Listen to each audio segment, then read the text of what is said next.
U.S. President Donald Trump has declared that the war in Gaza is over, and this as he heads on a high-stakes trip to West Asia. Now, this ahead of the expected release, this of course comes before the expected release early on Monday of the 20 Israeli hostages thought to be alive in Gaza. Netanyahu, the Prime Minister, has not gone so far as to say the war is over. In your view, is the war between Israel and Hamas over? The war is over. The war is over, okay? Do you understand that? Now, key U.S. officials are traveling with him, including Secretary of State Marco Rubio, Defense Secretary Pete Hegseth, and CIA Chief John Ratcliffe. Now, while speaking to reporters aboard Air Force One at the beginning of what he called a very special visit, Trump dismissed doubts about the ceasefire holding. Is the ceasefire going to hold? Are you confident the ceasefire will hold? Say it. Are you confident that the ceasefire is going to hold? I think so. I think it's going to hold. I think people are a lot of reasons why it's going to hold, but I think people are tired of it. It's been centuries, okay? Not just recent. It's been centuries. I think people are tired of it. Yeah, the ceasefire is going to hold. And Trump said a board of peace would quickly be set up for Gaza, which he said looked like a demolition site. He also praised the roles of Israeli Prime Minister Benjamin Netanyahu and Qatar, one of the mediators. Netanyahu called for the release of the hostages to be a moment of unity.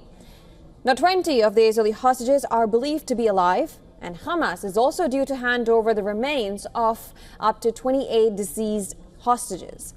Israel should also release around 250 Palestinian prisoners and 1,700 detainees from Gaza, while increased amounts of aid should be entering the Strip. Netanyahu hailed what he called tremendous victories, but warned that the enemies were rearming.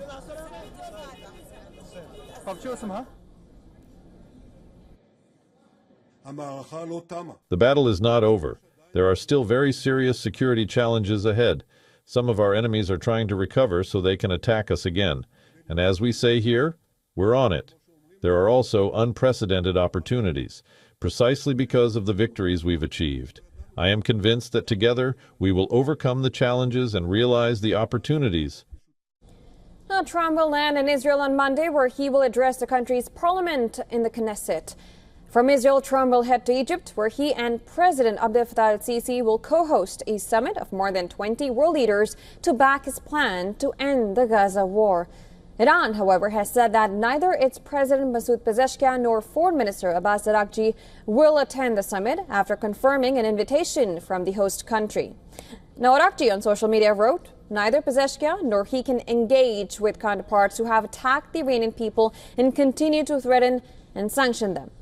Earlier, Washington had briefly joined Israel in attacks at Iran's nuclear sites during a 12-day war in June.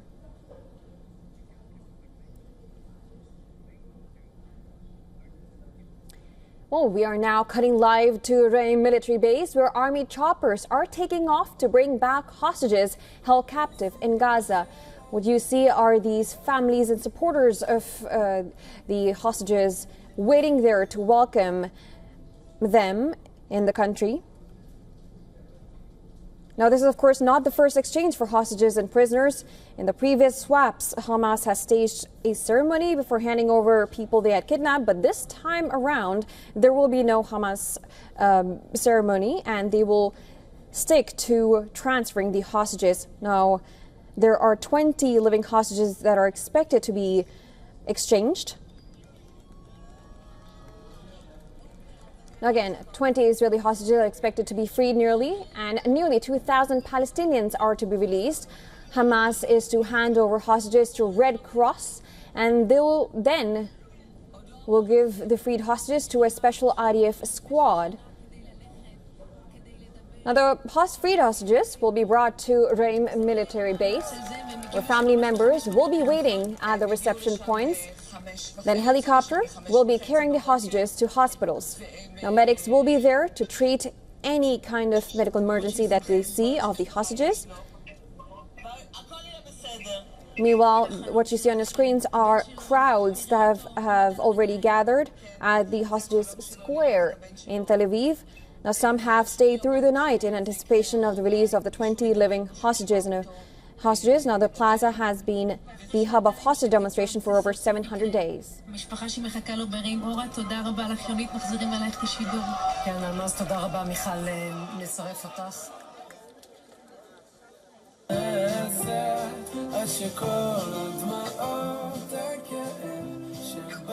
Now again, this is the plaza that has been the hub of hostage demonstrations for over 700 days, and many in the crowd sat together singing songs as they watched a screen that will be showing the hostages' return. The Hostages and Missing Families Forum health team has, of course, warned that there will be a long road ahead for the hostages and their families. The health team has also said that they will still face many risks and that the released hostage health must be in place first in every decision, and that's the reason why a helicopter will be carrying these hostages to the hospitals. This is after the families will be waiting at the Reim facility to welcome them.